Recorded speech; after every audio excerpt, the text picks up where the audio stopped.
마태복음 10장입니다. 32절로 39절까지의 말씀 교독하십니다. 오늘 제목은 제자 말씀 9번째 시간으로 제자도의 대가라는 말씀을 함께 나누기를 원합니다. 이미 이 제자도를 요구하시는 주님의 말씀은 저희가 살펴보았던 말씀입니다. 그러나 이 말씀은 굉장히 중요한 말씀이기 때문에 다시 한번 저희가 살펴보면서 우리가 과연 주님께서 부르신 말씀 앞에 우리가 다시 한번 결단하고 참 그 본질의 의미를 놓치지 않고 주님의 제자로서 반드시 세워지고 또 주님 앞에 서는 귀한 영광을 우리가 얻어야 되기 때문에 이 밤에 다시 한번 제자도의 대가에 관한 말씀을 함께 나누길 원합니다. 지난 시간에는 심판으로 인해서 심판이 올 때 과연 설 수 있는 존재가 되냐, 반석 위에 세워져서 무너지지 않는 그런 터 위에 세워진 집이냐 아니냐의 기준이 무엇인가를 살펴봤습니다. 그 기준은 하나님의 말씀을 듣고 행하느냐 안 행하느냐, 바로 거기 있다고 그랬습니다. 자, 이제 그 하나님의 사람으로서 우리가 진정 주님 오실 때 바른 믿음의 사람으로 세워지기 위해서는 어떻게 되는가? 주님께서 무엇을 요구했냐면 바로 제자의 삶을 살라라고 주님께서 우리에게 요청하십니다. 성경 전체를 통해서. 자, 제자로서 살기 위해서는 어떻게 해야 되냐면 38절 39절 말씀에 보면 결론적으로 이렇죠. 또 자기 십자가를 지고 나를 따르지 않는 자는 내게 합당치 아니하니라. 자기 목숨을 얻는 자는 잃을 것이요 나를 위하여 자기 목숨을 잃는 자는 얻으리라. 자, 자기 십자가를 지고 나를 따르라. 바로 이게 제자의 삶의 목표입니다. 제자는 누군가? 자기 십자가를 지고 주님을 따르는 사람입니다. 자, 자기 십자가를 진다는 것은 무엇입니까? 자기를 부인한다는 것입니다. 그리고 주님을 따르는 것입니다. 자, 이 명령과 이 말씀 앞에 이게 제자도의 하나의 중요한 하나의 명제입니다. 자기 십자가를 지고 주님을 따르는 것이다. 바로 이 말씀 앞에 사람들은 어떠한 반응을 보이냐면 이건 좀 더 신앙이어서 좀 높은 차원의 고상한 차원의 한 단계 올라간 차원의 사람들에게 요청되는 말씀이다 라고 생각할 수 있다는 것입니다. 또 이것은 구원과는 상관없는 부차적인 믿음의 성숙 단계다라고 생각한다는 것입니다. 여러분 어떻게 생각하십니까? 바로 이 말씀은 자기를 부인하고 자기 십자가를 지고 나를 쫓으라는 이 말씀은 다른 말씀이 아닙니다. 이것은 이미 구원받은 자가 좀 더 성숙한 신앙 단계로서의 삶을 사는 것이 아니라는 것입니다. 이것은 무슨 말씀이냐면 구원의 초청입니다. 정말 구원을 받을 사람이라면 자기 십자가를 지고 주님을 따라야 한다는 것입니다. 다른 말로 역으로 하면요, 이 말씀은 굉장히 무서운 말씀입니다. 자기 십자가를 지고 주님을 따르지 않는 사람은 구원받지 못한다는 것입니다. 주님은 분명히 그것을 말씀하고 있어요. 자, 이 문제를 제가 오늘 밤 살펴보기 원하는 것입니다. 많은 사람들이 제자라고 하면은요, 제자는 특별한 사람이라고 생각합니다. 그런데 성경은 제자를 특별한 사람이라고 말하고 있지 않습니다. 제자는 바로 믿는 사람을 제자라고 합니다. 믿는 사람이라면 반드시 제자야만 합니다. 제자가 아니고 나는 그냥 믿는 사람이야 라는 것은 없다는 것입니다. 바로 여기에 이제 중요한 갈등이 일어날 수 있습니다. 어떤 분들은, 많은 분들이 제자도와 구원을 분리를 했습니다. 그래서 구원받는 거는 구원받는 거고 제자로서의 삶은 다른 부분이다. 하나의 옵션이라고 생각하는 거예요. 신앙생활에서 좀 성숙한 신앙생활, 좀 더 고상한 신앙생활, 한 단계 올라간 그러한 삶의 모습, 제자다. 당신은 제자고 나는 아직 아니다. 그렇게 생각하는 거예요. 그래서 제자도와 구원을 분리함으로 말미암아 결국 현대의 기독교의 가르침 가운데 가장 중요한 것은 성경과는 동떨어진 그러한 결론을 내렸습니다. 성경에 없는 결론을 내렸어요. 자, 이것은 다른 말로 하면 모든 그리스도인은 쉽게 얘기해서 제자라는 것입니다. 모든 그리스도는 제자입니다. 사실 주님의 지상명령은요, 온 세상에 나가서 제자를 삼아라고 마태복음 28장에 분명히 말하고 있죠. 마태복음 28장의 19절에서 20절 말씀 보면 우리가 잘 알고 있는 Great Commission, 예수님의 대지상명령이 나옵니다. 그러므로 너희는 가서 모든 족속으로 제자를 삼아 아버지, 아들과 성령의 이름으로 세례를 주고 내가 너에게 분부한 모든 것을 가르쳐 지키게 하라. 볼지어다 내가 세상 끝날까지 너희와 항상 함께 있으리라. 자, 여기서 말씀하시는 것이 너희는 가서 모든 민족, 족속으로 제자를 삼으라 그랬습니다. 그 제자를 삼으라는 제자가 되는 사람이 있고 제자가 안 되는 사람이 있습니까? 여기서 예수 그리스도를 믿는 사람들은 전부 제자가 된다는 것입니다. 제자가 되어야 한다는 것입니다. 이 부분에 있어서 예수님은 제자라는 말이 믿는 자라는 말과 구별하지 않는다는 것입니다.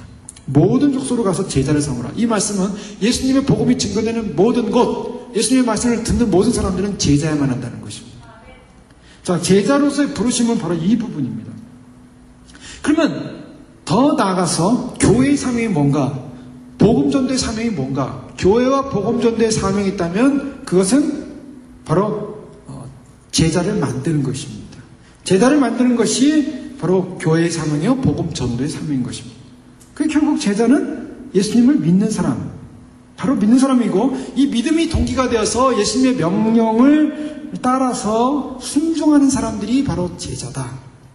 그러니까 제자는 뭐냐? 예수님의 명령을 따라서 믿고 순종하는 사람이 제자라는 것입니다. 여기 뭐 다른 어떤 고상한 높은 단계의 어떤 랭크가 있는 게 아니에요. 사도행전 6장 1절, 2절, 7절 말씀이나 11장 26절 이런 말씀들을 보면 거기에 제자와 믿는 자를 구별하지 않습니다. 사도행전 6장 2절에 보면 그때 제자가 더 많아졌는데, 여기서 제자가 더 많아졌다라고 말하고 있어요. 이것은 초대교회 상황입니다.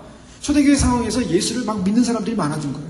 근데 그 안에 무슨 문제가 생깁니까? 유대파 사람들과 헬라파 그리스도인들 간에 그런 갈등의 문제가 생기죠. 구제를 하는 데 있어서 헬라파 그리스도인들이 구제에 빠지는 것 때문에 문제가 생깁니다. 자, 문제가 생기는 그 상황 속에 있는 사람들이 누구였습니까? 제자들이었어요. 제자가 많아졌다. 사도행전 6장 2절을 보면 12사가 모든 사도가 모든 제자들을 불렀다라고 말하고 있습니다. 자, 우리가 보통 알고 있는 제자는 12제자. 그랬는데 이 12제자는 좀 더 훈련된 제자였어요. 그래서 이들을 누구라 하냐면 특별히 주님부터 부름받은 사도라고 표현하고 있습니다. 사도라고 표현하고 있는데 이 사도가 모든 제자들을 불렀다라고 말씀하고 있습니다. 또한 사도행전 6장 7절에 보면 하나님의 말씀이 점점 왕성하여 예루살렘의 제자의 수가 더 많아지고, 여러분 잘 알고 있는 말씀이죠. 하나님의 말씀이 왕성하니까 제자의 수가 많았다. 말씀을 인해서 제자가 많아졌다는 거예요. 자, 갑자기 제자가 훈련도 안 받는데 어떻게 많아집니까? 우리가 제자하면은 제자 훈련을 받아야 제자가 되는 줄 알고 있죠. 그러나 믿는 사람은 제자한다는 것입니다. 사실 일부 교회에서는 이제 제자 훈련이다. 그래서 한국교회 한 교회가 이 제자 훈련 프로그램 때문에 굉장히 성장을 했고 또 많은 영향을 줬죠.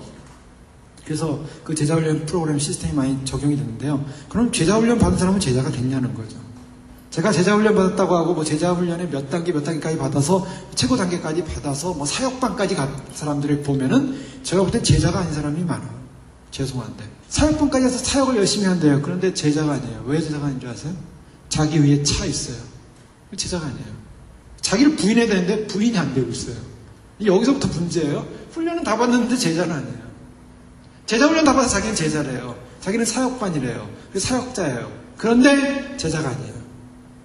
자, 훈련으로 물론 제자로서 어느 정도 양육이라는 하나의 프로그램을 통해서 제자의 모양을 좀 갖춰줄 수도 있습니다. 그러나 본질이 안 됐어요. 자기를 부인하고 십자가를 져야 되는데 자기를 부인하지 않는 사건이 일어나더라는 거예요. 사역을 열심히 해요. 열심히 한다는 자체가 부인하는 게 아닙니다. 자, 그런 분들이 많이 있죠. 그래서 그걸 아이러니라고 그러죠. 훈련이 됐다고 해서 제자로 양성되는 게 아닙니다. 예수를 믿으면, 제대로 믿으면 제자가 되는 거예요. 내가 굉장한 훈련을 받지 못했다 할지라도 말씀대로 주의 말씀을 믿고 그 말씀대로 순종하고 그 말씀대로 결정하고 복종하고 그 말씀대로 자기를 희생하고 말씀대로 산다면 그것이 바로 제자로서의 삶을 사는 것입니다. 바로 그 제자야만이 구원받은 사람이 되는 거예요. 제자가 아니면요 구원을 받을 수가 없어요. 제자가 아닌 사람은 구원이 될 수가 없습니다. 우리는 그래서 다 제자인 거예요. 다 제자입니다. 주님의 제자입니다. 주님의 제자이기 때문에 우리는 누구를 닮아야 돼요? 궁극적으로 제자가 갖는 목표는 뭡니까? 제자에게는 선생님이 있죠? 그 선생님을 닮는 거예요. 그 선생님이 바로 오직 한 분, 예수 그리스도입니다. 즉 제자라고 하는 것은 예수 그리스도를 닮아가는 사람이 제자라는 거예요. 예수님을 따르는 사람이 제자라는 거예요. 그것이 바로 양인 것입니다. 그래서 양과 염소를 나눈다 할 때 누가 양이냐? 어떻게 하면 양이 되냐? 예수님을 따르는 사람이 양이에요. 그럼 염소는 누구냐? 예수님 안 따르는 사람이 염소예요. 교회를 많은 사람이 다녀도요, 예수님을 안 따르는 사람이 많아요. 자기의 길로 가는 사람들이 많아요. 자기를 따라가는 사람이 많아요. 그게 문제라는 것입니다. 오늘날 많은 사람들이 왜 교회 생활하고 신앙생활을 해도 주의 말씀과 주의 음성 앞에 순종하지 못하고 철저한 양이 되지 못하고 철저한 제자가 되지 못하는가? 그것은 주님을 따르지 않기 때문입니다. 목적이 주님이 아니에요. 그래서 문제는 뭐냐면 제자와 구원받은 신자를 구별함으로 말미암아, 그것을 인위적으로 구별함으로 말미암아 이것을 결국 어떻게 만들었냐면 예수님이 요구하는 힘든 요구사항을 꺼려하는 안일한 믿음주의를 만들었다는 것입니다. 즉 제자와 신자를 구별해가지고 나는 예수 믿고 구원받는 사람, 그러나 제자는 아직 아니야. 제자는 아직 멀었어. 그것은 좀 더 높은 단계의 신앙인이라 할 수 있는 것이지 라고 하면서 나는 안일하게 믿음주의로 가버린다. 믿음으로 구원받는다라고 자기를 편하게 만들어버리는 거예요. 그러니까 자기 십자가를 지고 자기를 부인하고 그리스도를 따를 마음이 없습니다. 저는 자기 십자가를 지고 그리스도를 따를 마음이 없으니까 제자로서 부름을 받았다라는 사실 자체를 인정하고 싶어 하지 않고 결국 편하게 그냥 제자와 신자를 구별해버리는 거예요. 구별해봄으로 말미암아 안일한 믿음주의.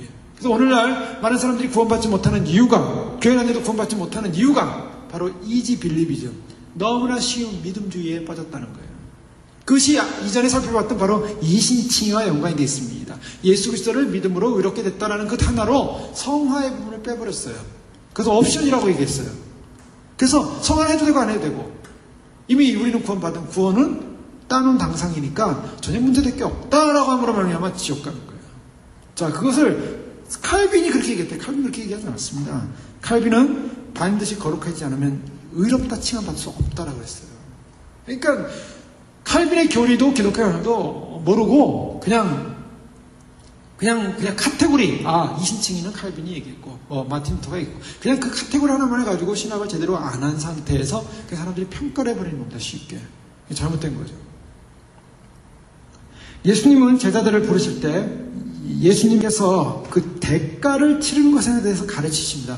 이 예수님이 말씀하시는 복음서의 내용을 보십시오. 예수님께서 계속 제자들에게 뭘 말하냐면 대가를 치를 것을 계속 말씀하십니다.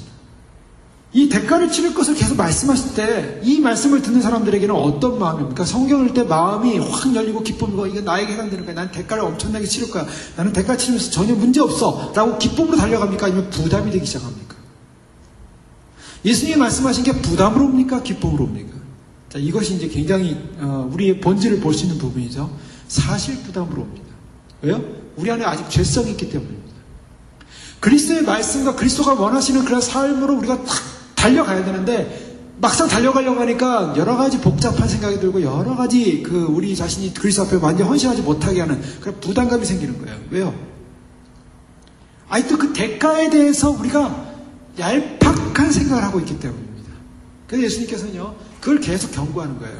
경고하면서 뭐라냐면, 누가복음 14장 28절에 보면 잘 아시는 말씀입니다. 너희 중에 누가 망대를 세우고자 할진대 자기의 가진 것이 준공하기까지에 족할는지 먼저 앉아 그 비용을 예산하지 않겠느냐?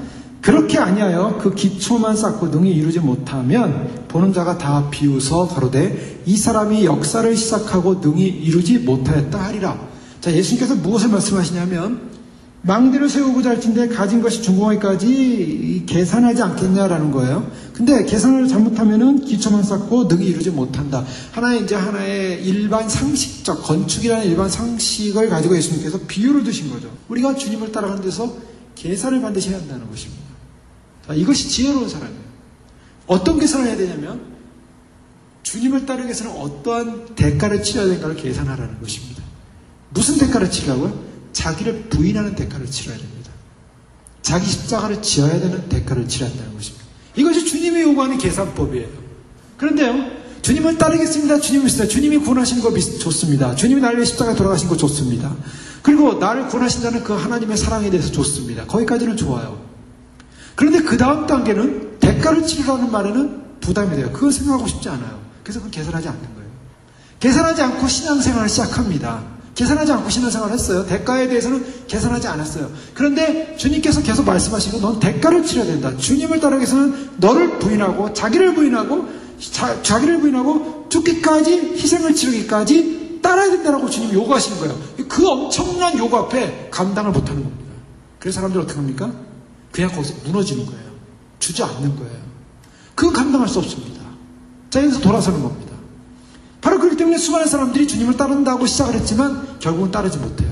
따라도 피상적으로 따릅니다. 그 희생을 따르지 않고 따릅니다. 그리고 십자가를 지지 않고 따릅니다. 그것은 다 가짜예요. 그날은 주님 오신 날 전부 염소로 분류될 겁니다. 주님을 안 따랐기 때문에. 그래서 예수님께서 대가를 치라고 자꾸 말씀하신 데는 무슨 결론이 오냐면요. 헌신하기를 꺼려하는 미온적인 사람들은 반응하지 않는다는 것입니다. 대가를 치라는 것은요. 반응하지 않아요. 주님은 아무리 그래도 나는 전혀 거기에 반응하고 싶은 마음이 없어. 이런 마음을 갖는다는 거죠. 또 하나는 부자 청년같이 그 대가를 지불하기 싫어하는 사람들을 예수님의 목적은 뭐냐면 쫓아내려는 데 목적이 있습니다. 예수님은 분리를 하고 있어요. 자, 이것이 좀 잔인한 얘기 같지만 실제로 예수님께서는요, 부자 청년을 잘 이렇게 달래가지고 날 따라오다 보면은 이제 자기도 부인하게 되고 자기가 가진 것도 주님 앞에서 다 내려놓고 주님만을 왕으로 모시고 따라올 수 있게 될 것이다. 이렇게 얘기하잖아요. 처음부터 나를 따라오려거든 네가 운전하고자 할진데 너의 왕을 바꾸라는 것입니다. 너의 주인을 바꾸라는 것입니다. 처음부터 그걸 요구하셨어요. 근데 처음에 그 요구가 왔을 때 이 부자 청년이 다른 건 다 넘어갈 수 있었지만 바로 자기 주인을 바꾸라는 그것을 바꿀 수가 없었어요. 자, 예수님의 요청은 단호합니다. 예수님께서 우리에게 요청하신 것은 단호해요. 처음부터 단호한 결정을 하라는 것입니다. 여러분, 예수님 믿는다는 것은요, 특별히 이제 모태신앙으로 쭉 자라오셔서 신앙생활 하신 분들은 그냥 어느 날 교회를 어렸을 때부터 다니다 보니까 이게 이제 좀 익숙해지다 보니까 뭐 내가 주님 앞에 무엇을 결정했는지 안 결정했는지 뭐 그런 결정할 여유도 없었어요. 여의지도 없었고 그냥 결정하든 안 하든 교회 생활, 신앙생활, 믿음 생활 그러면서 크리스찬이고 그렇게 잘하지 않았습니까? 그런데 어느 날 물으시는 거예요. 주님이. 뭘 물으십니까? 과연 주님을 쫓으려면 그냥 그동안 피상적으로 신앙생활을 해왔던 그런 신앙생활을 다 내버리고 정말 모든 것을 다 내려놓고 주님을 내 인생의 왕으로 모실 수 있느냐? 주님의 말씀 하나만 믿고 따라갈 수 있느냐? 내가 모든 의지했던 세상적 의지를 다 내려놓고 주님만을 정말 의지할 수 있겠느냐라는 질문을 주님이 던지신다는 것입니다. 자, 그 던지시는 것을 듣고 주님, 그동안은 나는 그걸 인정해보지 않았습니다. 생각해본 적도 없었습니다. 근데 주님이 그렇게 말씀하시는 게 제일 없습니다. 나는 여태까지 내가 주인으로 살았고 주인 살았지만 내가 왕인 줄 알고 살았고 내가 뭐 교회 생활 잘했지만 나는 당연히 구원받은 줄 알았는데 주님께서 그걸 오시면 나는 아직 구원받지 못한 존재가 아닙니까? 내 마음속에는 아직 주님이 절대적인 왕으로 내가 주님을 모시지 않고 있는 자신을 발견합니다. 겉으로는 왕으로 모신다고 했지만 실적으로 모시지 않은 자기의 실존을 발견하고서 거기서 주님을 왕으로 모시겠습니다라고 고백할 때 그게 이제 제2의 거듭남이죠. 그래서 한번 주님을 나의 주인으로 정말 인정하고 모시겠다라는 그런 끼어짐이 있어야 됩니다. 끼어남이 있어야 됩니다. 그래야만이 이것이 이제 시작이에요. 거기서부터 시작이에요. 그동안의 시작은 그동안은 다 종교인이었어요. 그냥. 그런데 예수님을 믿지 않는 사람이 교회를 다니고 예수님에 대한 말씀이 부딪혀 올 때는 그때는 그 사람은 교회를 안 다녔기 때문에 교회생활, 종교생활을 잘 모릅니다. 그런데 예수님이라는 그분이 바로 나를 위해 돌아가신 바로 주인이시다. 주다. 바로 그 하나님이시다. 그분을 나의 마음의 왕자의 주인으로 모셔야 된다고 할 때 큰 갈등이 일어나는 경험합니다. 왜냐하면 이전에는 그런 한 번도 주님을 인정해 본 적이 없었거든요. 때문에 결단을 해야 돼요. 결단. 근데 많은 사람들이 그런 결단 없이 교회를 그냥 왔다 갔다 하면서 종교생활을 왔다 갔다 하는 경우가 있습니다. 그런 경우에는 구원받지 못해요. 그런데요, 그 주님을 믿기로 결정하는 그 순간에, 그 믿음으로 주님을 인정한다는 그 순간에, 결단하기로 하는 그 순간에 내가 정말 내 인생의 모든 것을 내려놓고 주님을 나의 왕으로 모시겠습니다라는 그런 처절한 결단이 일어날 때 그 사람은 거기서부터 시작인 거예요. 그게 거듭남이죠. 근데 그런 신앙의 체험을 하는 사람들은 결코 흔들리지 않습니다. 신앙이 요동하지 않아요. 존 스토트라는 이 목사님이죠. 뭐 성공의 신부라고 할 수 있는데요. 이 앵글리칸에 속한 목사입니다. 영국의 아주 유명한 분이죠. 기독교에 미친 영향, 현대 기독교에 미친 영향은 뭐 이루 말할 수가 없습니다. 어쨌든 이 존 스토트 목사는 이런 얘기를 했어요. 기독교 풍경은 팽개쳐질 파편들, 반쯤 짓다 버려진 망대들이 흩어진 그림입니다. 이렇게 표현했어요. 짓기 시작하다가 끝마치지 못한 사람들의 폐허가 널려 있습니다. 수많은 사람들이 여전히 그리스도의 경고를 무시하고 처음부터 비용을 계산하지 않은 채 예수님을 따르기 시작합니다. 그 결과는 소위 명목상, 노미널 크리스찬이라고 그러죠. 명목상 기독교라는 오늘날의 기독교의 엄청난 수치를 낳았습니다. 기독교 문명이 전파된 나라들에서 엄청난 숫자의 사람들이 그럴싸하고 얄팍한 허울로 자기들을 가려왔습니다. 그 사람들은 적당한 정도로만, 즉 존경받을 정도는 되지만 불편하지는 않을 정도로 기독교 안에 발을 들여놓고 있습니다. 이 사람들은 종교는 크고 부드러운 쿠션이다. 쿠션, 이 기대는 그런 쿠션이죠. 이 쿠션은 편리에 맞게 위치와 모양을 달리하면서 삶의 힘든 고통으로부터 이들을 보호해 줍니다. 냉소적인 사람들이 교회 안에 위선자들에 대해 이야기하며 종교를 도피주의라고 표현하는 것이, 폄하하는 것이, 기독교를 도피주의라고 폄하하는 것이 당연한 것입니다. 자, 이 존 스토트는 그것을 지적하는 것입니다. 오늘날 기독교 모습이 어떠냐? 다 내팽개진 파편들, 반쯤 짓다가 다 버려진 망대의 모습처럼 완전히 폐허가 된 모습이라는 거예요. 왜? 많은 사람들이 대가를 생각하지 않았다는 거예요. 계산하지 않았다는 것입니다. 주님이 계산하라고 했는데 계산하지 않고 경고를 무시하고 시작했다가 결국에는 주님이 요구하시는 대가 앞에 다 무너졌다는 거예요. 다 경고를 따를 수 없다는 것입니다. 대가 앞에, 다 경고 앞에 사람들이 무너짐으로 말미암아 결국 어떻게 됩니까? 결국 끝까지 집을 못 짓고 전부 명목상 그리스도인, 명목상의 그리스도인이 되었다는 것입니다. 그래서요, 그리스도인은 단순히 화재 보험을 든 사람 정도로밖에 살지 않는다는 것입니다. 그게 무슨 말입니까?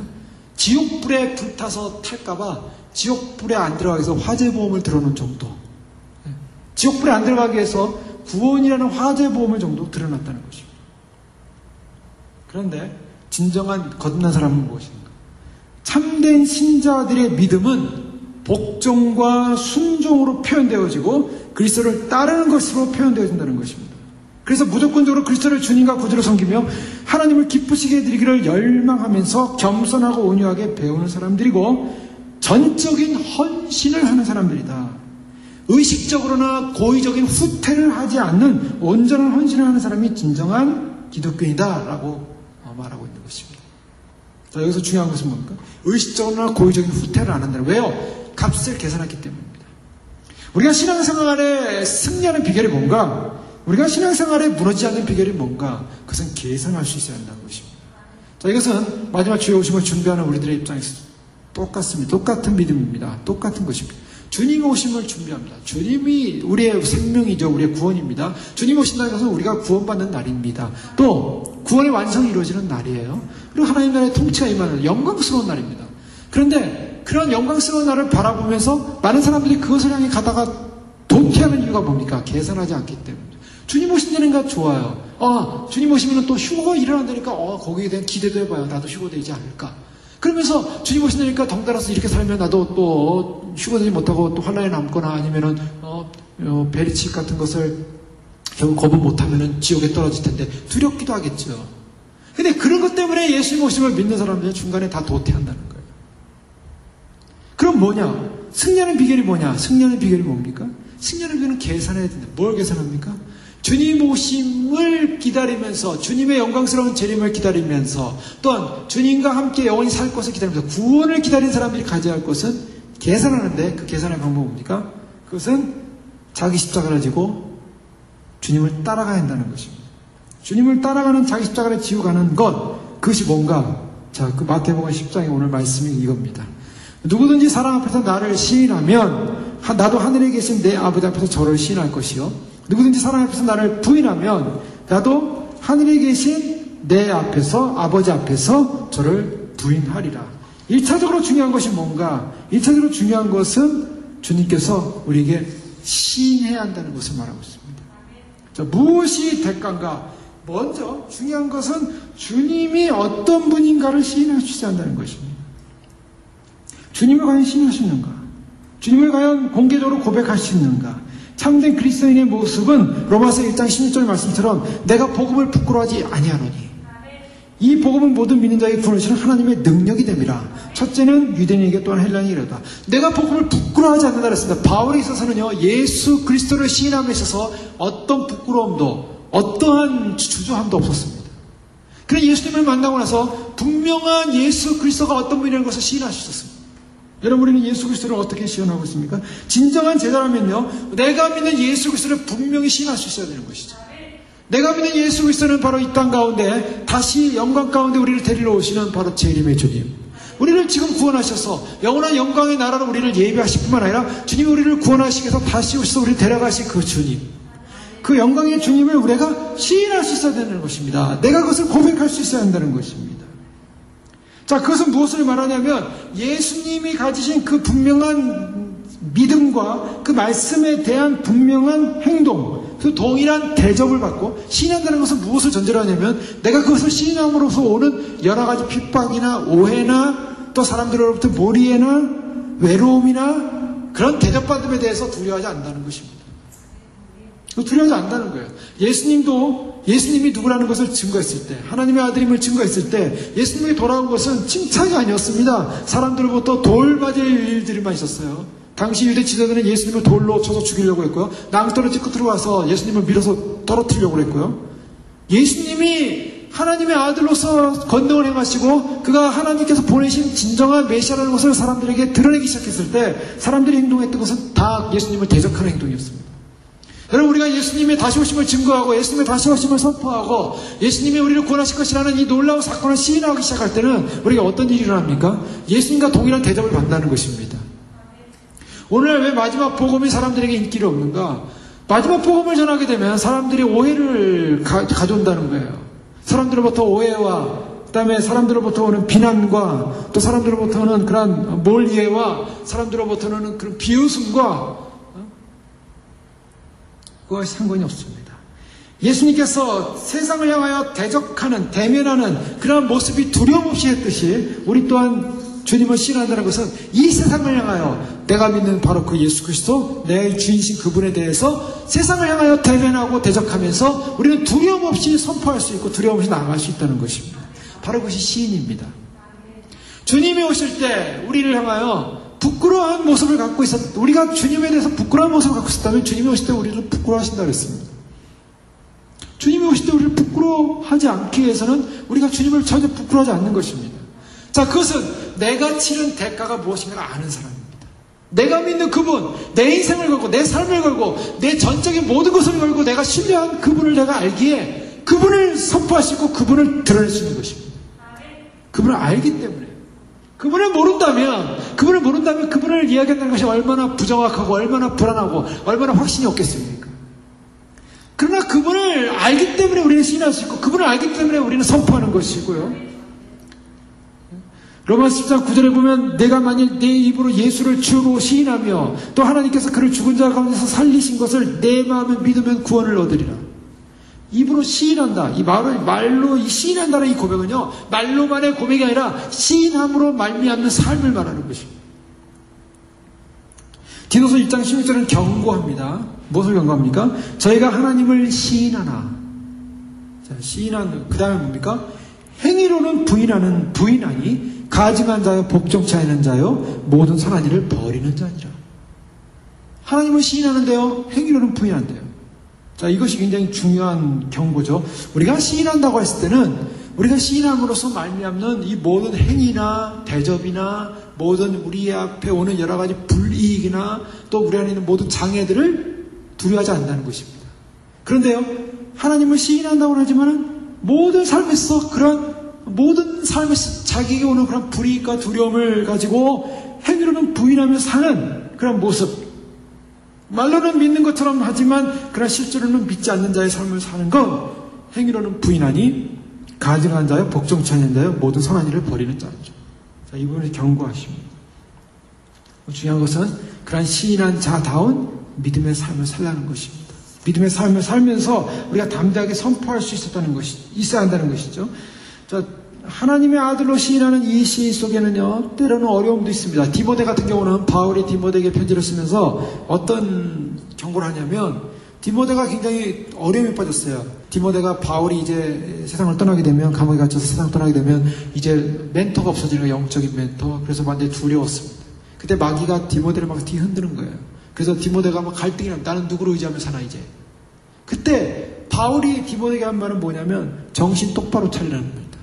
정신 똑바로 차리고 뭐라고 얘기하면 디모데서 1장 8절에 그러므로 내가 우리 주의 증거와 또는 주를 위하여 갇힌 자 된 나를 부끄러워 말고 오직 하나님의 능력을 쫓아 복음과 함께 고난을 받으라. 디모데에게 바울이 주는 경고는 뭐냐면, 권고는 너 마음 약해져서 이 믿음의 사람이 고난받는 것 부끄러워하지 말라. 그것은 부끄러워할 일이 아니다. 디모데가 흔들리는 거예요, 지금. 믿음으로 살고 말씀대로 살고 그렇게 사도로서 바울이 그렇게 믿음의 능력을 행했는데 그에게 오는 것은 핍박이고 그에게 오는 감옥이었고, 그러니 이게 뭡니까? 내가 주님을 따르고 주님을 의지하는 대가가 뭡니까? 사람들은 혼란스러운 거예요. 마음이 약해진 거예요. 그래서 주님을 따르는 거 별로 좋지 않은 일이구나. 주님이 열심히 따르지 말아야겠구나. 그런 마음이 들 정도로 마음이 위축됐어요. 그때 바울이 하는 말이 부끄러워하지 마라. 그러면서 뭐라 하냐면 오직 하나님의 능력을 쫓아 복음과 함께 고난을 받으라. 너 고난받는 거 두려워하지 마라.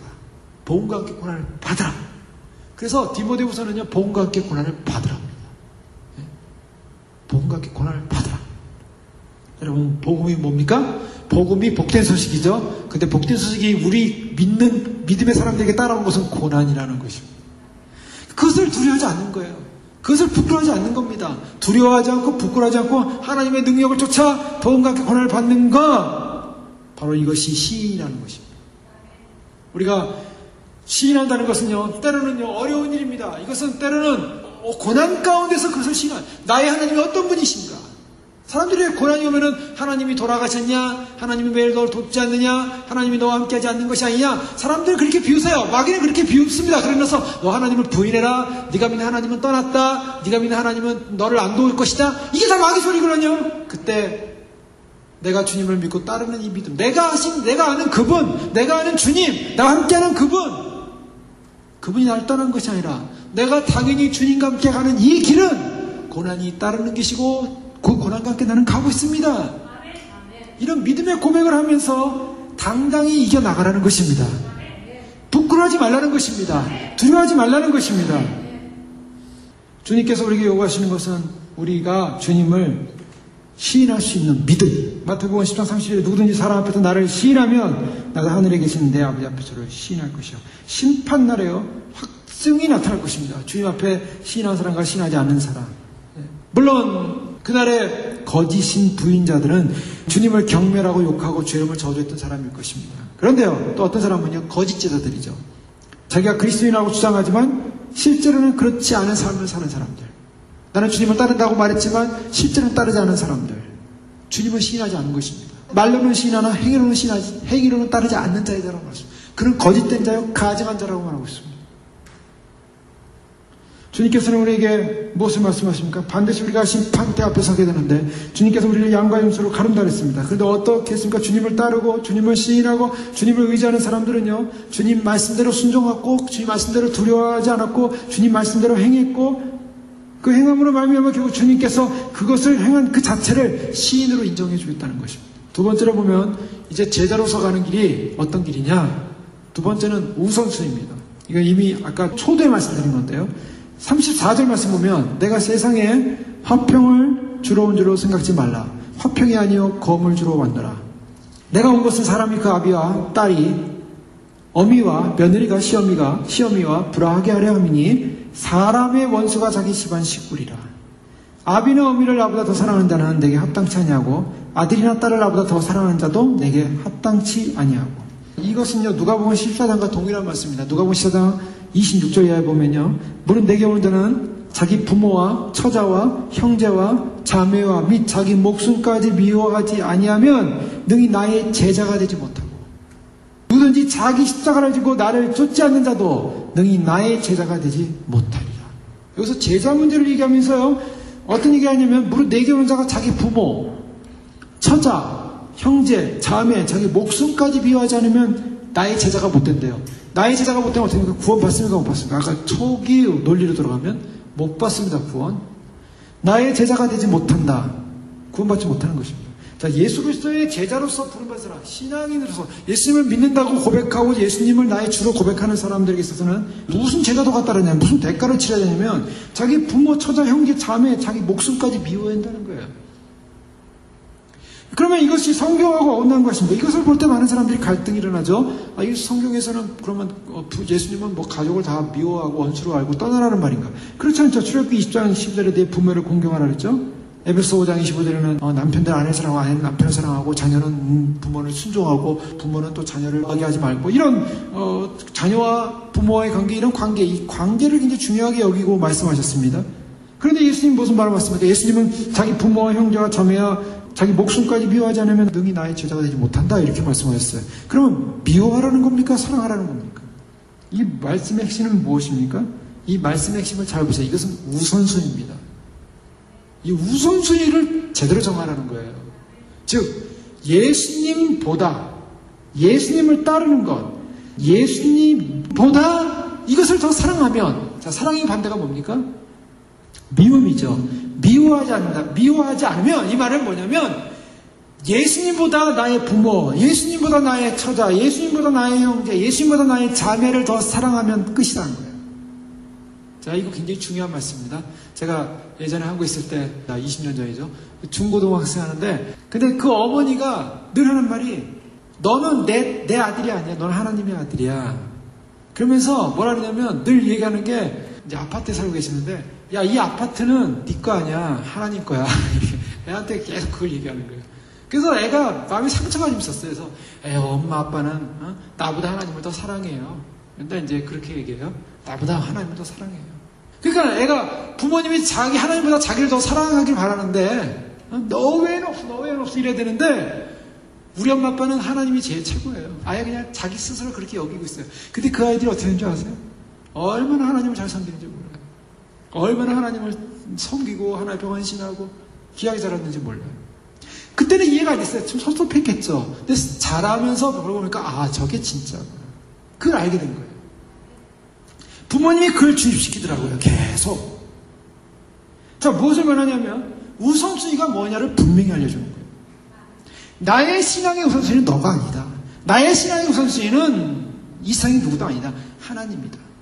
이거를 딱 심어놓는 거야. 이거를 딱 심어놓으니까 우선순위가 쫙 정리가 되는 거예요. 그러니까 예수님께서 이걸 말씀하시는 거는 부모를 미워하고 형제자매를 미워하고 자녀를 미워하는 게 아니죠. 결단코. 그것이 아니라 여기서 말하는 것은 자기 목숨까지 미워하지 않으면 능히 나의 제자가 될 수 없다는 것은 예수님보다 누구보다 예수님보다 자기 자신 예수님보다 자기 가족 예수님보다 자기 자녀 예수님보다 자기 부모 예수님보다 누가 더 우선순위로 올라가면 그것은 그리스도와 뭐가 됩니까? 원수가 된다는 거예요. 자, 이것이 제자의 희생입니다. 우리가 예수님을 믿고 예수님을 나의 주님으로 믿는 그 순간에 어떻게 됩니까? 결단해요. 그래서 이슬람권 같은데 보면은 가끔가다 그런 일 있잖아요. 일어난 일들이에요. 어느 한 대학생이 이슬람권에서 예수님을 믿게 됐어요. 여자아이였는데 그 여자아이가 예수님을 믿게 되니까 나중에 가족이 그걸 알았어요. 가족이 어떻게 했습니까?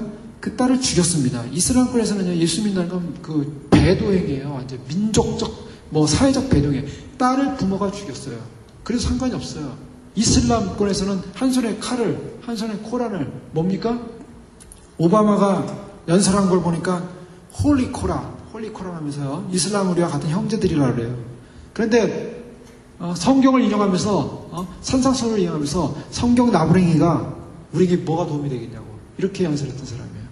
아주 완전히 그 이슬람 골수분자인데 드러내지 않죠. 그러니까 지금 이스라엘을 안 돕고 있지 않습니까? 여러 가지 이유도 있겠지만 그 뒤에 어쨌든 근데 한 손에 칼이에요. 그들은 뭐냐면 그 원리주의자들 원칙이 뭐냐? 한 손에 칼을 들고 코란과 반대되는 모든 딸은 다 죽여도 된다는 거예요.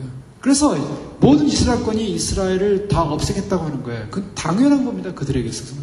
사상이 그래요. 그러니 그런 사상이 있는 사람들인데 예수 그리스도를 주님으로 영접한 그 딸을 죽이는 거예요. 그런 일들이 일어나요. 실제로. 그런데요. 희생입니다. 그게 제자로서 희생입니다. 우리가 어디까지냐? 우리가 주님을 따르는데 자기 목숨까지도 그리스도를 위하여 내어놓을 수 있는 그런 믿음이냐는 거죠.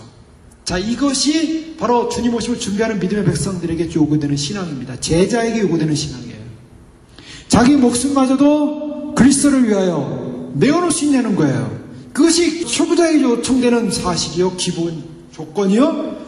휴거자가 아니라 많은 사람들이 환란이 나면서 순교하겠다고 많이들 그러죠. 얼마나 순교할지는 저는 모르겠어요. 그러나 순교자에게 절대적으로 들어가는 조건이 뭐냐? 나의 목숨마저도 예수 그리스도 이름 앞에 미워하는 거예요. 예수님을 사랑하기 때문에. 예수님을 사랑하기 때문에. 그러니까 예수님에 대한 사랑이 충만하지 않으면요, 순교는 절대 못합니다. 무슨 뭐 베리칩이나 좀 안 받고 순교하리. 베리칩을 안 받고 순교하리. 예수님과 상관이, 예수님과의 관계는 상관이 없고, 어떻게 베리칩이나 한번 피해보자. 그게 안 됩니다, 그렇게. 뭐 지구 밖을 떠나가지고 혼자 살지 않는 이상에는, 저기 달나라 가서 혼자 살지 않는 이상에는 이 사회 현실 속에서 다 베리칩 들어가고 다 사는데 나만 혼자 안 받고 살겠다. 그게 불가능한 얘기예요. 그러니 사람들은요, 이 가장 중요한 핵심이 뭐냐, 우리가 정말 내가 믿는 신앙이라는 것이 정말 예수 그리스도에게 나의 생명, 나의 삶, 나의 모든 것, 나의 가족, 친지, 자녀보다 주님을 정말 사랑하시는 그 믿음으로 확고히 섰느냐, 이걸 주님 물으시는 거예요. 반드시 물으십니다. 그걸 물을 때 합격을 해야 돼요. 주님은요, 그걸 반드시 물으세요. 정말 우리가 누구를 더 사랑하느냐. 누구든지 자기 십자가를 지고 나를 쫓아내는 자는 능히 나의 제자가 되지 못한다. 자, 여기서 사람들이요, 부담스럽습니다. 부담스러운 말씀이냐. 그래서 덮어둔다면 제자가 아닙니다. 제가 말씀드린 것처럼 안일한 믿음주의를 선택한 거예요. 구원을 받기가 힘들어요. 예수 그리스도가 왕이요, 예수 그리스도가 주인이요, 예수님이 모든 것이 되지 않고서는, 그분이 모든 것이 되지 않고서는 안 된다는 거예요. 그런데요, 그분만을 쫓아야 될 믿음의 백성들이 그분을 던져버리고, 나는 가족 따라가겠습니다, 나는 남편 따라가겠습니다, 나는 자녀 따라가겠습니다, 나는 누구 따라가겠습니다. 다 사망의 길입니다. 그럼 말도 안 되는 얘기예요. 신앙과 복음 팽개쳐버리고요, 사람 따라가서 어떻게 하려고요. 그 사람을 끌어서 그리스도께로 데려와야죠. 주님은요, 제자들은요, 분명한 겁니다. 제자들은 분명해요. 주님께서 여기서 양보하지 않아요. 양보하지 않는 부분이에요, 그 부분은. 우리가 주님을 정말 따른다고 한다면, 이 말씀을 덮어둬서는 안 된다는 거예요. 이 말씀을 그대로 인정하고, 내 인생의, 내 삶의 가장 중요한 분은 누군가. 마태복음 16장 24절에 예수께서 제자들에게 이르실 때, 아버지 나를 따르거든 자기를 부인하고 자기 십자가를 지고 나를 쫓을 것이니라. 자, 여기서 부인하는 자기를 죽은 자로 여기라는 거예요.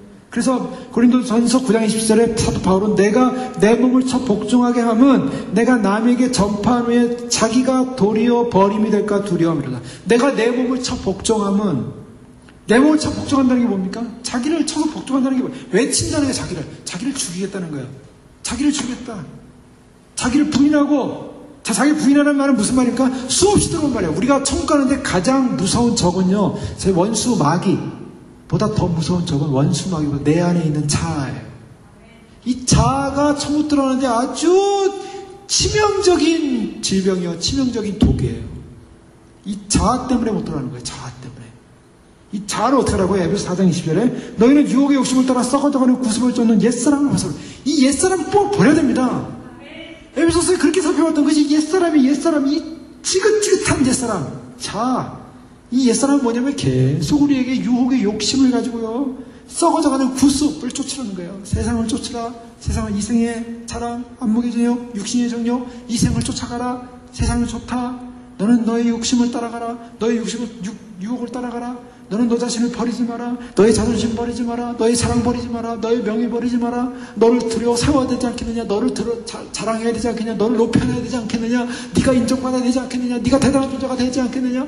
너를 높여놔라. 이거를 뽑아버려야 되는데 이걸 뽑아버리지 못할 것 같아요. 그러니까 거기에 무너지는 거예요. 그게 독이에요, 독. 그것 때문에 무너지고 그것 때문에 죽는 거예요. 주님 오심을 준비하고, 주님 오심과 예수님 오심을 내가 맞으면 예수님 오심을 믿습니다. 시인을 해요. 시인을 했지만 그 다음에 할 일이 뭡니까? 행동으로 바꿔야 됩니다. 예수 그리스도가 나의 주인으로, 나의 신랑으로 인정한다면 내 안에 있는 나의 옛 자아를, 나의 신랑된 옛 자아를, 나를 사로잡았던 내가 결혼했던 옛 죄성을 다 뿌리 뽑았고, 주님 예수 그리스도를 나의 신랑으로 모시고, 그분만이 나의 왕이십니다. 그분만이 내가 섬겨야 할 나의 주인이십니다. 옛 자아를 죽여버려야 돼요. 옛 자아가 죽어야 결혼 관계가 성립이 돼요. 예수님과의 결혼이 성립이 돼요. 옛 자아를 가지고 있으면 예수님과 결혼하지 못합니다. 그래서 그것을 다루는 거예요.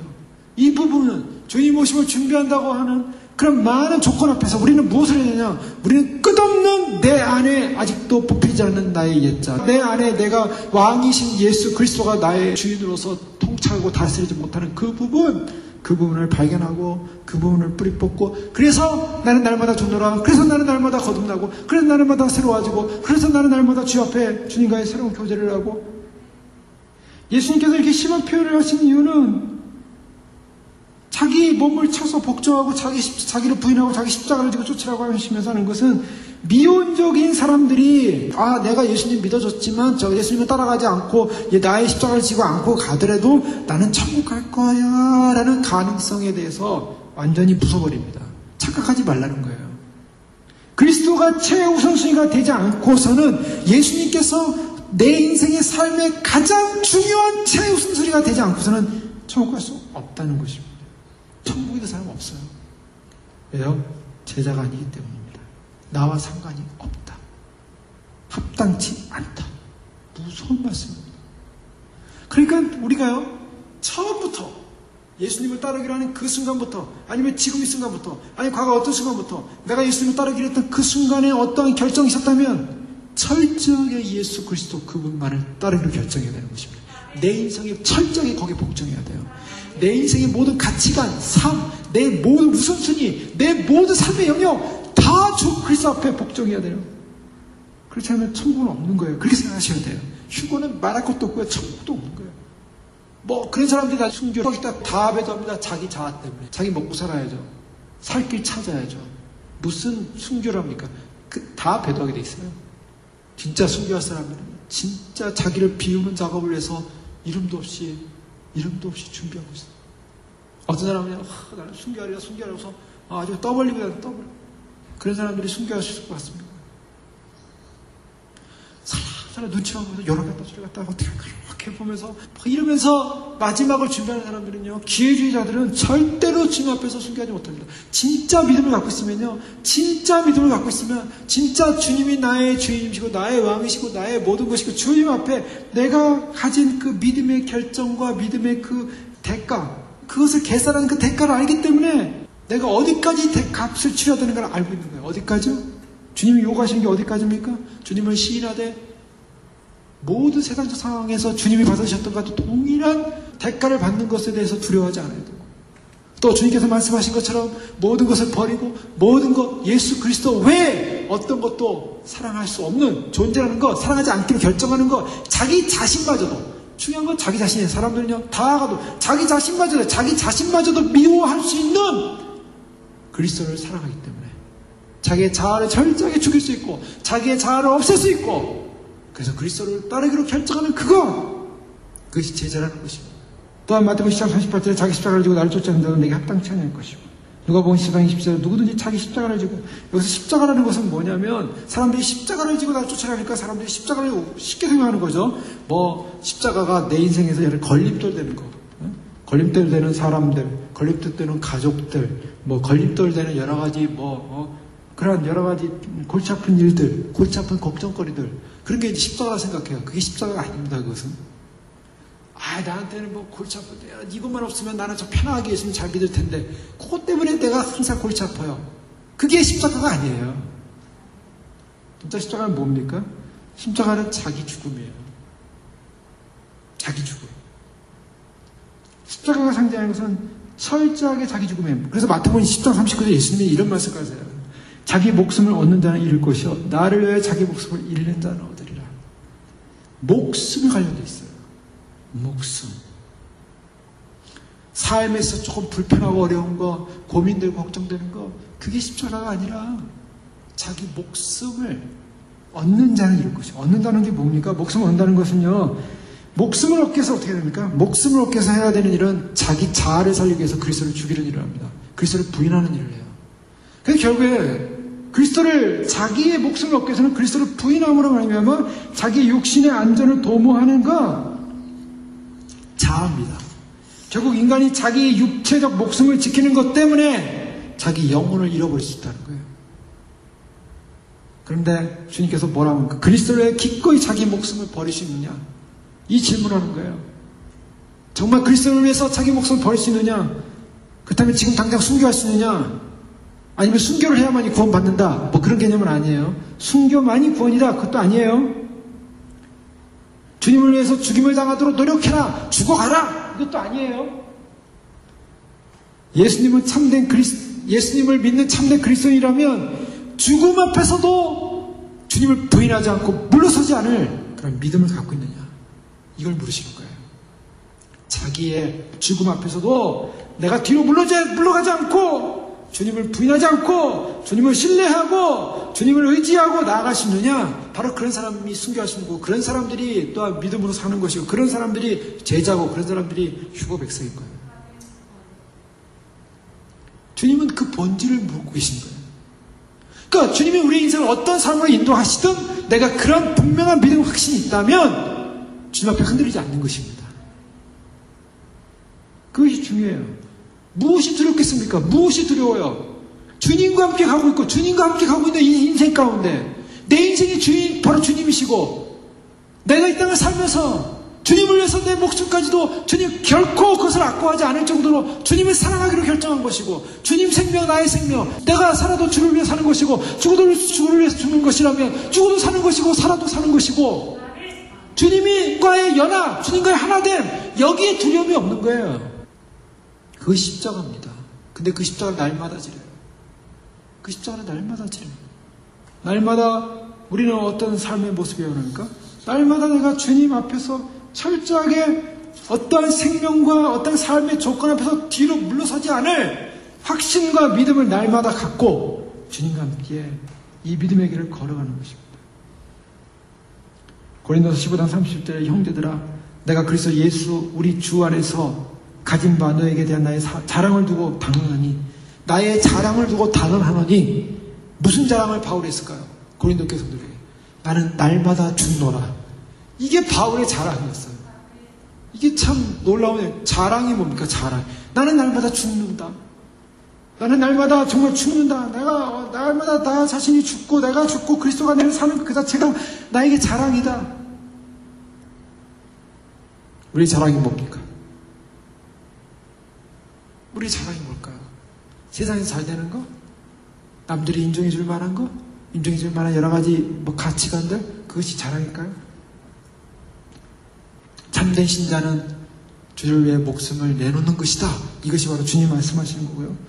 우리는 이 믿음이 실험이 아니라 평생에 걸친 헌신이 한다는 것입니다. 날마다 십자가를 지고 어떤 다른 조건을 거는 게 아니에요. 반신반의하는 것도 아니에요. 머뭇거리지도 않는 거예요. 여기서 중요한 거죠. 믿음이란 뭐냐? 모든 조건을 다 버리는 거예요.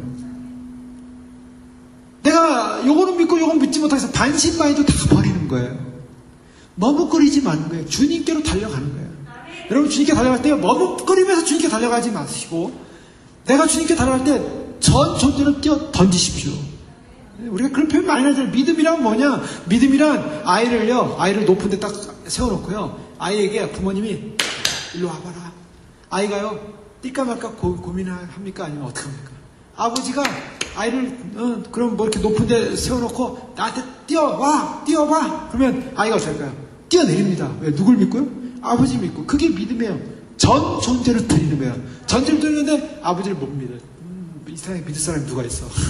그러면서 아버지가 나 안 받아주면 나 떨어지지? 하면서 계속 머뭇거린다 봐요. 그 자녀 부모 입장에서는 아주 답답하죠. 부모를 벌써 이렇게 의심하다니. 우리의 조건은요, 조건 없는 거예요.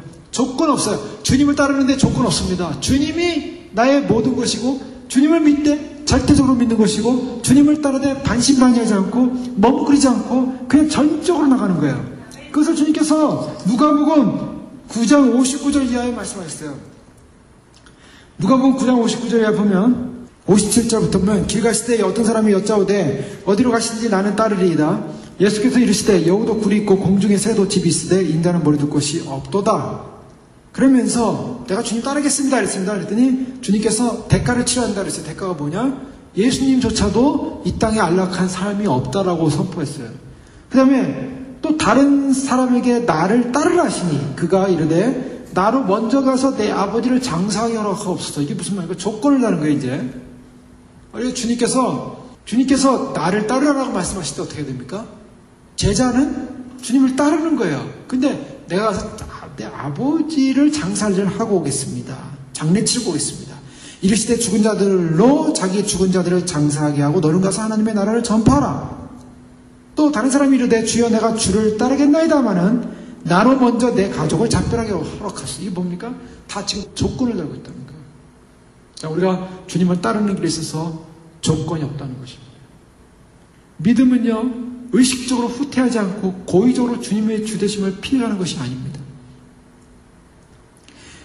아무것도, 이 완고하게 주님의 통제를 벗어나서 하는 것이 믿음이 아니에요.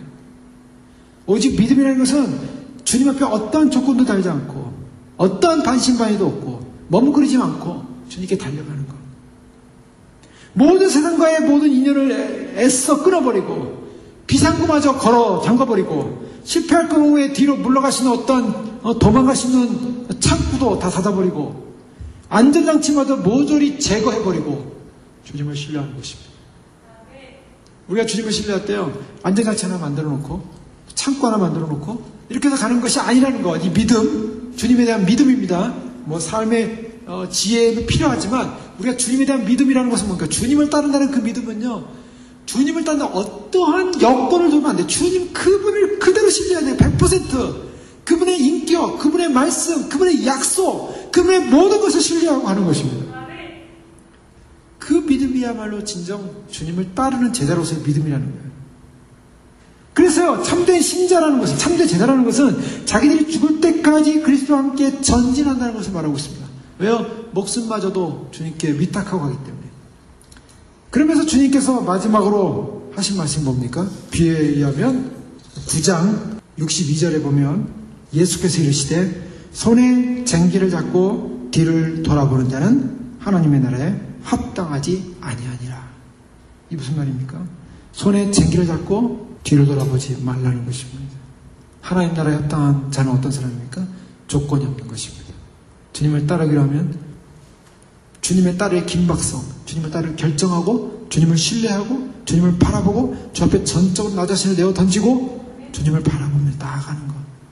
바로 그것이 결국 승리의 비결입니다. 우리는요, 주님 오심의 길 앞에 와 있습니다. 우리가 믿어온 이 믿음의 이 진리의 길, 우리는 믿음으로 담대하게 시인하시고 선포하시고 증거하시고, 또 참으로 주님께서 우리에게 값을 치라고 대가를 치라는 이 대가의 침 앞에 사실 이것은 쉬운 대가는 아닙니다. 그러나 주님이 그 대가에 대한 보상은 다 해주세요. 그게 약속이에요. 주님을 위하여 모든 걸 버린 사람은 천국에서 주님이 다 갚아주겠다 약속하고 있어요. 주님이 다 보상하고 있어요. 무엇을 보상할까? 구원을 보장하고 있어요. 영생을 보장하고 있어요. 그보다 더 귀한 선물은 없습니다. 주님을 시인하고 주님을 신뢰하고, 이 세상에서 우리가 뭐 대가를 치른다는 그 대가라는 것은요, 이미 저희가 달란트 비례해서 살펴봤고 또 여러 가지 뭐 살펴봤지만 우리가 할 수 있는 건 얼마 안 돼요. 주님이 우리에게 주실 것은요, 열심히 하면 내가 그 나라를 다 주겠다. 한 달란트, 두 달란트, 다섯 달란트 하는 사람들에게 그 달란트 잘 활용하면 그 달란트 할 때 때로는 힘들게 자기 일 하고 싶었겠죠. 자기 일 하고 싶었겠죠. 그런데 주님 일 하면 주님이 천국을 주겠다. 맡기겠다. 5고을을 맡기겠다. 천국에 있는 것을 맡기겠다. 진정한 가족, 진정한 행복, 진정한 은혜 어디 있습니까? 바로 우리의 생명 주시고 창조주신 예수 그리스도, 바로 그분 안에서, 그분이 모든 것이 될 때 나에게 생명의 기쁨이 있는 것이고 나의 영생의 기쁨이 있는 것이고, 내가 주님 앞에 나의 모든 것을 드리며 나갈 때 그때 모든 장애들이 떠나가는 것입니다. 모든 두려움이 떠나가는 것입니다. 주님은 그렇게 해서 승리하셨어요. 그래서 주님 오시는 날 우리가 주님 앞에 설 때 누가 양입니까? 주님을 따르고 주의 말씀대로 따르는 사람이 양이요. 주님을 따르는 백성들에게는 바로 이 조건, 이 대가를 치러야 할 조건, 사실은 아무런 조건 없이, 아무런 머뭇거림 없이 주 앞에 절대적인, 주 앞에 이 가야 할 믿음의 대가를 우리가 치르기로 결정하고 믿음으로 주 앞에 온전히 위탁하고 하는 것입니다. 주님에 대한 100% 위탁, 주님을 절대적으로 신뢰하기 때문에 주님의 그 신뢰를 저버리지 않을 것입니다. 주님이 우리를 붙잡아 주시고 함께 하시고 지켜주고 계십니다. 우리가 주님 오신 날까지 반드시 믿음의 제자로서의 대가를 치르면서, 그 치르는 것으로 우리의 손해가 아니라 반드시 그 대가 속에는 주님이 그 능력의 손으로 주님의 자녀로서 주님과 함께 대우해 주시고, 주님의 패밀리로서 주님의 왕자의 식탁에 앉게 하시고, 주님과 함께 영원히 교제하며 주님과 함께 통치하고 주님과 함께 나가게 될 줄로 믿습니다. 그러한 믿음으로 승리하는 저희 여러분들 주 이름으로 축원합니다. 기도하겠습니다. 이 시간 기도할 때 그렇습니다. 우리가 참으로 주님을 따르는 것이 제자로서의 대가를 치러야 되는 분명한 기임을 알고 있습니다. 이것은 선택사항도 아니고 반드시 제자로서 제자의 길을 가야 함을 우리가 알고 있기에 이 제자의 길 앞에 뒤로 물러서지 않고 끝까지 믿음으로 승리케 축복하옵소서. 우리 주여로 기도하겠습니다. 주여! 주여! 주여! 아버지 하나님 감사합니다. 이 밤에 아버지 하나님 저희를 풀어주셔서 아버지 하나님 저 앞에 기도하게 하시고 참으로 믿음의 삶을 살 수 있도록 하나님 축복하시고 감사합니다. 아버지 하나님 참으로 저희가 주님께서 맡기신 이 제자로서의 삶을 포기하지 않고 하게 하시고 아버지 하나님 참으로 저 앞에서 믿음으로 살아갈 수 있는 그 거룩한 삶으로서 저 앞에 설 수 있도록 하나님 축복하여 주시옵소서. 아버지 하나님 참으로 주님 부르셨습니다. 주님 우리를 인도하여 주셨습니다. 주님 우리를 지켜주셨습니다. 아버지 하나님 결코 세상에 묶여서 세상 것에 묶여서 아버지 하나님 참으로 주님을 의지하면서 주님을 바라보면서 주 안에서 믿음 안에서 말씀 진리 안에서 생명으로 살아갈 수 있는 귀한 믿음이 될 수 있도록 축복하여 주시옵소서. 주님께서 저를 이끌어 주시며 주님께서 우리의 삶을 이끌어 주시며 주님께서 우리의 인생 가운데 삶 가운데 주님만이 우리의 왕이시고 아버지 하나님 참으로 주님 안에서 온전한 아버지 하나님 참으로 주님 제자로서의 삶을 아버지 대가를 치러야 되는 삶을 알려주시니 감사합니다. 아버지 하나님 참으로 주님 사람 따라가고 아버지 하나님 참으로 주님 아버지 말씀을 집어버리고 아버지 하나님 참으로 약속의 말씀을 집어버리고 아버지 하나님 참으로 주님 주여 앞에서 주님을 아버지 하나님 참으로 조건을 걸며 아버지 사랑하는 그러한 인생이 아니라 아버지 하나님 참으로 주님 우리